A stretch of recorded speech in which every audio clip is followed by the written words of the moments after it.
Hello. We're about a minute early, so we're not really going to start this stream. I got a little anxious and clicked a button to see what it was going to do. So bear with us, everyone. Welcome to the channel. This is Fridays with Brandon. Obviously, this is not Friday, but we are going to do a live stream and do an interview with an expert. We have Will White with us today. And we are, I think if I'm doing this correctly, we're going to be streaming on both YouTube and LinkedIn. And I think if you guys make any comments, and I'll probably have to repeat this later, if you make any comments, hopefully it will show up in our screen over here and we can see them. But we are still anxiously waiting 1 minute. Here we go. Now it's 2 o'clock when we said we would start. So for anybody that was already on, happy Monday and welcome to Fridays with Brandon. We are going to officially start the video now. And if you're rewatching it, you got to listen to this intro twice. But this is going to be hopefully a series of videos that I can do that is just interviews with experts, different people within Fluke or customers that I think have value to bring to the viewership. And we're going to kind of try to do this as an interview style and then bring you new content that might not otherwise be available and give you a different perspective, kind of give you a look behind the curtain on what Fluke is doing and what's important to Fluke and where it might play into your day-to-day job work. So we are prepared to talk for 30 minutes without any questions or comments. But if you do have questions or comments related to this topic or other Fluke topics, we will most certainly take those. If it's not related to the solar topic, I might save those till the end. But other than that, we'll try to take questions as they come. So thank you guys, and we're going to jump into this. So Will, thank you for joining today, and sorry for that long intro and you having to kind of twiddle your thumbs. But tell us a little bit about your history and how you got to Fluke and why Fluke reached out to you and offered you to be a W-2 employee. Sure. So I started working in the solar industry in 2005. So it'll be 19 years this coming September. Started out working for a solar installer, doing residential solar installations, and spent a little over 10 years with that company. And I worked my way up from installer to crew lead, project manager. I moved to Vermont, where I live currently, and opened up a new office for our company, managed that, and eventually managed operations in New England, and then became director of operations for the East Coast. So I managed all of our installation crews, primarily here in the Northeast U.S. Let's see, after that, I joined Solar Energy International, which is a nonprofit training provider that does training in solar and energy storage. And I was 5 years on their curriculum development team, where I helped build courses and update course content, did a lot of teaching. And then my last year there, I was the director of business development. And I actually approached Fluke. Fluke and SEI have a long relationship. Fluke has donated quite a bunch of tools to their hands-on training facility. And in my role as director of business development, I was working with the Fluke team and was looking for a change, and approached my contact here at Fluke and said, "Hey, I think you guys could really use someone who knows solar." So, so here I am. So that was at the end of 2022. So I'm a little over a year into working at Fluke, and my job here at Fluke is essentially to act as the internal subject matter expert for solar and energy storage. And so any of our teams that are working on this sector, I'm available to help them and kind of guide them and make sure that they're using the appropriate terms and speaking intelligently about solar, helping to inform our product and engineering teams when we're developing new products. I do a ton of training, both for the internal Fluke team and for our external distribution partners and customers. So lots of training. And just kind of helping anybody on the team that's working in the renewable energy industry. Well, and this is, I've worked at Fluke now as a salesperson out of Cincinnati for probably, I don't know, 13 and a half years or so now.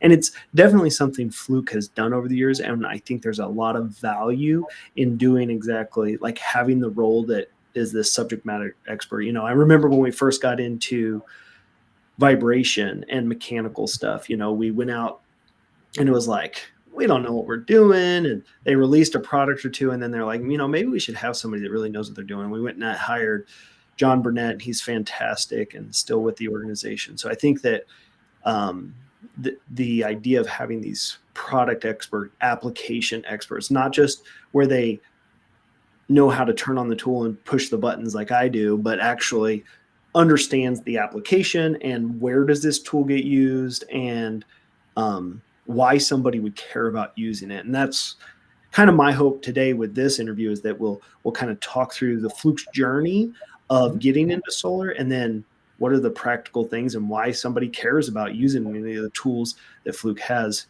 specifically in that solar application. So yeah, that sounds great. Sounds good. So yeah, tell me a little bit about, Fluke's journey into solar. I know that solar's been around a long time. Fluke's been around a long time. So where did Fluke start in the solar industry, I guess? It's funny, when I was interviewing at Fluke, they were talking about really pushing into the solar industry, and I said, well, Fluke might not have realized it, but Fluke's been in the solar industry since the beginning. We've always used Fluke tools. I had a Fluke clamp meter when I was doing residential installs almost 20 years ago. So, Fluke's always been in the solar industry. I think that the dynamic shift internally at Fluke is that we're actively pursuing that industry. So not only are we just selling our normal products into the solar industry, but we're developing tools and training specifically for people working in renewable energy. So we've got new products and new training out there. Absolutely. So as we think about like things that weren't developed specifically for the solar industry, what are the examples of tools that fit for a solar customer that maybe Fluke wouldn't necessarily categorize as a solar tool? Can you go through a few of those? Absolutely. In the Fluke portfolio covers essentially any kind of test that is done in the solar industry. So the kind of standard tools, multimeters, current clamp meters, which we can see right behind your head there. Yes. Yeah, those are used in solar for standard voltage, current measurements, checking continuity for things like fuses.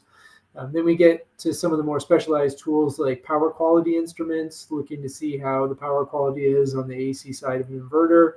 Thermal imaging, that it's funny. I was out at SEI in spring last year for a hands-on operations and maintenance class, and part of that class, at the end of the class, is a troubleshooting lab. So they've got 7 or 8 different systems, and they introduce different problems into the system, and you as a student get to go out and they say, okay, I'm Joe, the homeowner. My installer went bankrupt. I think there's something wrong with this. Can you figure it out? And I was shocked at how fast you can find problems with thermal imaging. When I started in the industry in 2005, thermal was cost prohibitive, but now we've got a range of tools that can be used, and you can detect so many things so quickly with thermal imaging. Insulation resistance testing, another one. That's a common Fluke tool that we see it used a lot on motors and other circuits, and we use it in the solar and energy storage and wind industries all the time. So those are the kind of the standard portfolio tools that are have been sold by Fluke for 75 years that we're using in solar. Well, and then like with the thermal, I can see how on the higher end, like a utility company, I can see them buying a $5,000-$10,000 tool, but there's probably application even for, like you said, a residential troubleshooter with a thermal imager. And I like the pocket thermal imager. I know I've got some videos on that on the channel. That's just over $1,000. I think list price, you can probably pick it up for under $1,000. So that becomes, I think, within reach of a lot of customers. And that would, even that tool would perform at a level that it could help you troubleshoot these applications. Is that right?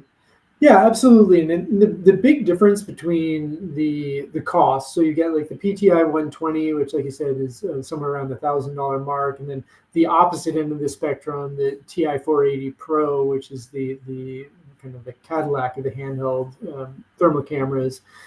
So the big difference is resolution. So how much detail do I have in that picture? And for the electrical industry, that really gives you is the ability to stand off of the equipment and still get a good quality image. So those higher quality cameras, I can be much further away and still get that detailed information. So I'm out of the arc flash hazard zone. I don't have to have my equipment on, at least to take the picture. So that's really, really good. Absolutely. Okay, very good. So we kind of talked about multimeters, clamp meters, insulation testers, thermal. Um, is battery testers? I don't know this. I know there's a lot of energy storage Mm-hmm. related to solar. Are people that are maintaining solar fields also maintaining battery storage and using a tester like the battery tester from Fluke? They're definitely working with energy storage systems. The co-location of solar and energy storage has become very widely adopted, especially in the utility scale projects. So the battery tester is really good if you can get access to the battery cell. So with lead acid batteries, it's really easy. So they're a good use case there. And in utility scale solar, we're actually seeing the batteries in the transformers. So they're doing testing of the batteries in the transformers as opposed to the actual energy storage system. Okay. That battery tester can be used on lithium ion batteries, but you need to have access to the cell. And that's often more challenging with the lithium ion battery packs. Okay. That makes total sense. Okay. And then, so Fluke's always been making those, and the solar industry kind of self-discovered it without Fluke even marketing to them or trying to sell to them necessarily. But then I don't know how long it's been, a few years, they've decided to really start developing products specifically around that. Can you talk a little bit about that journey and where we started and, you Sure. know, kind of what it looked like over the last couple of years? Absolutely. And that really started in 2018. That was when our strategy focused on the renewable energy sector. It started with the 393 clamp meter. So that's a category 3 1500 volt rated clamp meter. And that was spurred on by the transition to higher voltages in utility scale projects. So we had been limited to 1000 volts, and then we moved up to the 1500 volt range. So we developed that 393 clamp meter, and it can be used in any application, but it was specifically designed for the solar industry. So it's a little different in that it has a much more narrow jaw. So that 370, that's either the 77 or 78 right next to your head there, has kind of a rounder jaw, where the 393 is much more pointed. Oh yeah, there we go. So yeah, so you can see that jaw there is more pointed. So it's easier to get into crowded electrical boxes like a combiner box or an inverter cabinet. It's also 1500 volt rated, so we can do voltage testing on those utility scale projects. It can calculate DC power, so it takes the voltage and the current and will give you volt amps. And then it can data log for a period of time. And then one other kind of small but unique feature to this clamp is when we're commissioning primarily solar installations, we'll do a polarity test to make sure that the positive conductors went to the positives and the negatives went to the negatives. And with a standard meter, it can be very easy to miss that little negative dash on the meter face. And it's usually hot, it's sunny, you're going down a combiner box circuit by circuit, and it's just very easy to miss that reverse polarity. With the 393, when it senses reverse polarity, you get the little negative symbol. It says polarity on the screen. The entire face of the screen lights up red and it beeps at you. And so it's really impossible to miss reverse polarity, which is a critical test in commissioning solar. And Okay. we can avoid certain pretty serious problems by doing polarity testing at commissioning. Okay. Excellent. I didn't realize that there was an audible to that as well. That's Oh yeah, yeah, okay. at BCU. So yeah, so that's a great meter, and so that was kind of the first one that Fluke developed that was specifically for the solar industry. After that, the irradiance meter, it was the IRR1, now it's the IRR2. And then paired with that is the SMFT 1000, which actually I've got on my shelf right there. Is the solar multifunction tool. So it follows a IEC standard that's for testing solar arrays. The IRR2, which you're showing here, is the irradiance meter that connects with the SMFT. That gives you the IRR2 gives you the irradiance measurement, which is intensity of the sunlight. It gives you a temperature measurement. We put that on the back of the module, so we're measuring back of module temperature. And then it will give you the tilt angle of the array and the compass orientation as well. And then paired with the SMFT 1000 gives you essentially all the tests in the IEC 62446-1 standard, which is the standard for testing grid-tied PV systems. So that one can do bonding testing, making sure our non-current carrying metal parts are electrically connected together, insulation resistance testing. It can measure power, so you can measure DC power, AC power, and then it will calculate inverter efficiency. It will test bypass diodes, blocking diodes, and surge protection devices. It's got a visual inspection checklist. It can measure polarity, open circuit voltage, short circuit current, and then it can do IV curve testing, which is a test specific to solar modules and strings of modules, and it will do up to 1,000 volts and 20 amps in that unit. Excellent. Very good. So that's kind of been Fluke's journey, and then I guess something again not developed for the solar, but it would be remiss to ignore it, is there's an amprobe tester as well, right? That does the 1500 volt that a lot of solar people are using already. A lot of people don't realize amprobe is part of Fluke, but It is. Yeah. it is. I don't even know what is that model number. I don't. Yeah, there's two. There's the HD160C and HD110C. And there's some subtle differences between the two, but they are both 1500 volt category 3 rated. Okay. Yep. We've also got some Fluke multimeter products that will be coming up in the next year, 6 months to a year. That will be 1500 volt category 3 rated as well. Okay. I can throw this up here. Don't be fooled. It is yellow, but it's actually amprobe. Yep. Yeah, it's interesting that the history of these is that they were developed for the railroad industry. They had some high voltage systems in railroads. Okay. So yeah, this has been in the Fluke catalog for a while.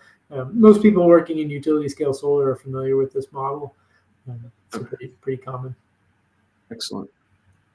I'll keep messing that up on this. Sorry. Excellent. So, and then more recently, we've got. You want to reveal what we're doing more recently? I guess? It's no secret that Fluke purchased Solmetric at the end of last year. Solmetric has been a mainstay in IV curve testing in solar for a long time. So we're adding them to the product portfolio.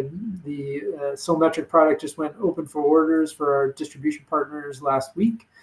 So we'll start seeing those coming out into the market. And it's been a really good acquisition for us, and I think a good one for Solmetric as well. They're a pretty small team, so giving them the resources that Fluke has will get them out to a much wider audience. They also haven't really distributed outside the U.S. Very heavily, and I don't think they do any marketing at all. So Fluke was putting some marketing behind it, getting the product out more to our international markets as well. So it's a pretty good partnership there. So it's a good partnership, and it sounds like it's a robust product in the market. But what makes it unique or different than other IV curve tracers in the market, and what attracted Fluke to pursue this to begin with, I guess? Sure. So the Solmetric acquisition filled a gap in our product portfolio, and the big benefit, there's a couple of benefits to their products. There are two models, the PVA 1500T and then the PVA 1500HE. So they're both rated for 1,500 volts, so they can test the utility scale projects.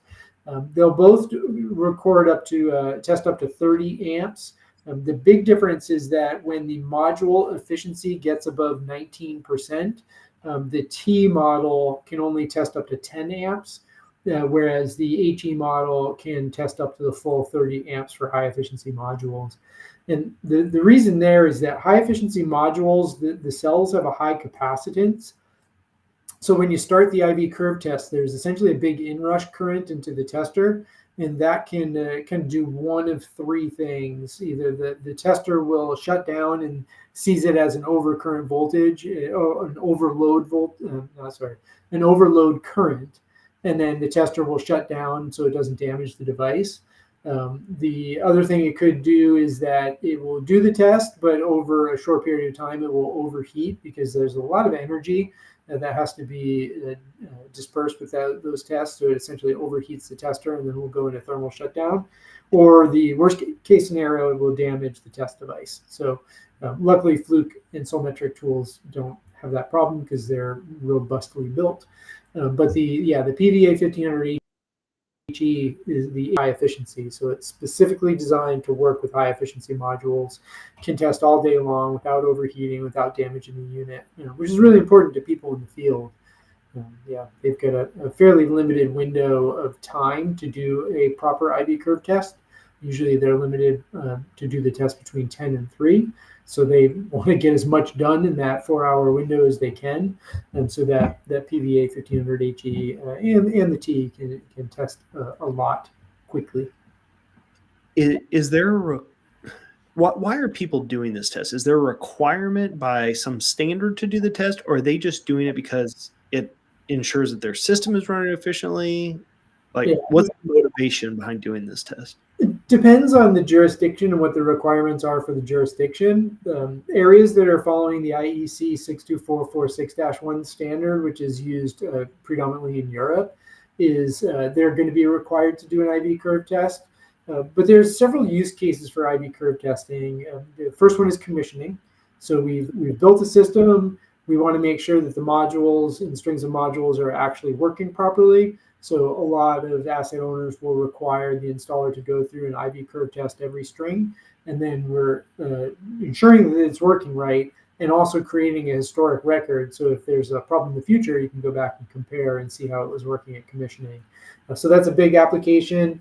Troubleshooting is another one. And what we'll typically see is O&M professionals will do a aerial thermography. So they'll take a drone with a thermal camera, fly it over the array, put the data into software. Software will identify issues that have problems, and then you'll go to that specific location and do some root cause testing. And IV curve testing can be used in that to see what the defect is from that section of the array. Another one in operations and maintenance is to determine when it's financially viable to wash an array. So the modules get dirty over time. So what we can do is take a module or a string of modules while they're dirty, run an IV curve test, see what the power output is, and then wash that section of the array and retest it. Then you can see what the difference in power production is. And then you can quantify the financial loss there. And then you can say, okay, well, if I'm losing this much to dirt, how much is that costing me? How much does it cost to wash the array? And then when the loss gets greater than the cost to wash the array, they go out and do that array washing. Another one is testing module degradation. So solar module output degrades over time. So some asset owners are requiring annual IV curve testing of a sample of the system to see how the power of the array is degrading over time, and really to ensure that it's within the manufacturer's parameters, so that if it's outside of that, they can do a warranty claim or do some remediation efforts. Those are the module warranty claims is another use case where you've identified a module that's broken. Oftentimes, the manufacturer of the module will require a IV curve test documentation for the warranty process, and so that's another use case there. So, those are basically the places we're using it. So, a lot of those, like the troubleshooting and the dirt and stuff, that's going to be used as needed. Is there a calendar-based or just a periodic check that's supposed to be done, like in this European standard? Do they have to check it once a year, or is it just mostly at commissioning? It's mostly a commissioning, and it used to be back in the day that asset owners were require the operations and maintenance teams to do annual IV curve testing, and we kind of moved away from that a little bit, and then somewhat a little back, and that's mostly around that module degradation. And so if they're Okay. tracking module degradation, they're going to do annual testing, but they're not going to test the whole system. They're going to pick a sample and do a certain sample size of the array. So that's the kind of the regular IV curve testing. Mostly, if you're doing the whole system, it's going to be at commissioning. Okay. That makes sense. So, that was a lot of great information. I really appreciate that, specifically around the product. Um, I don't know if you're going to know all this information, but I think I'll ask. So the way Solmetric went to market, did they only go direct, or did they have any distributor partners? Mm. I believe in the U.S. it was primarily direct. Internationally, they did have some distribution partners. Um, Okay. but Okay. yeah, most of the time, if you wanted to buy one, you went on the Solmetric website and put an order in, or called up and talked to the woman who takes orders over there. It was a pretty direct to customer sales Okay. process. Yeah. And that's going to be a little bit different with the Fluke world. I mean, obviously, the Fluke website, you can go in and put your credit card in and Yep. buy most of the tools that way. But the vast majority of Fluke Industrial Group actually gets sold through distribution. And Yep. because it was open for orders a week ago or whatever, at some point in the not too distant future, you're going to start seeing, our distributors will start seeing or having inventory of these PVA 1500s. They will be Fluke branded at this point. They won't have Solmetric's name on them, I don't think, when you get it through a distributor. And they'll start having inventory, and you'll be able to go buy it from whatever distributor you prefer to work with. If you have a local electrical distributor, even if they don't have stock, they'll be able to order it for customers. This is all within the U.S. Around the world, I'm not sure how it's going to work in every market, but whether it's an electrical distributor, it's a big national catalog house, these big online distributors, all of these different avenues are going to be open to you. So if you already have a pre-existing account with one of them, just be aware you can go and you can get a quote and get an order through them. Is there any need for a customer that's interested in this to have an in-person demo, or how would you recommend somebody that's like, oh, I've heard we need to do this, I've heard good things, but I want more information. Where should they go? How should they go through that buying journey? That's a great question. You might have more information on that than I do as a territory sales manager here at Fluke. But yeah, I'd start with their local distribution partner. Whatever distributor they're used to going through, talk to them and see if they're carrying the Solmetric Fluke product. We are getting stocking orders from a lot of our distributors already, so we're going to start seeing those stock through distribution here pretty quickly. So yeah, they can help you. I mean, you can reach out to Fluke, and we can do demos with our territory sales managers, like you, Brandon. You guys will have demo access there. So yeah, that's the best way to do it. What I've heard, and I could be wrong, Will, but what I've heard is, unless you're going to go out and fully hook it up, there's not a whole lot to see in person because it's mostly software based. And seeing the unit in person, it's really just a brick. There's no screen on it. There's 2 test lead jacks, and you communicate via your laptop or whatever kind of PC that you have. And that's kind of how the thing runs. It is. And so I know we have examples of the software, but is it something that really they can see the full capability remote or not? Yeah, I mean, you can like you said, the Solmetric product's a little different than say the SMFT 1000 that has the screen right on it. You can do everything right on the tool. The Solmetric product is designed to be used with a Windows-based laptop or tablet. It has to be Windows-based. Wi-Fi connects to the hardware, and then you can go do the testing in the field. So you can get a lot of the sense of how working with the tool is like by using the software. It is kind of cool to see it in the field, and a unique feature of the Solmetric products is they use capacitors instead of a resistor to do the IV curve test. So it's very fast. I mean, it takes between half a second and 2 seconds to run an IV curve. So what is that compared to, let's not compare it to competitors, but what is that compared to the SMFT? Yeah, so the SMFT uses I don't care. You can compare it to competitors. the SMFT uses a resistance test as opposed to capacitors, and it takes about 32 to 35 seconds to run a test. So the Solmetric product is significantly faster. Holy cow. So that's like 95% faster. Yeah, it's pretty cool. I was in the field last week with a customer, and we hooked it up, and yeah, I hit the test button on the software, and it was like, bam, done. There's your IV curve right on the screen. So it takes longer to hook it up than it does to run the test. For sure. Yeah. Yeah. I think we say it takes about 15 to 20 seconds to like hook the leads up, run the test, and move the leads to the next one. So the throughput, I mean, I think they say 3 megawatts a day is what you can do in a good day of testing for someone who's good and fast and has the process down. Yeah. So if you get paid by the hour and you're shooting for overtime, it's not the right tool for you.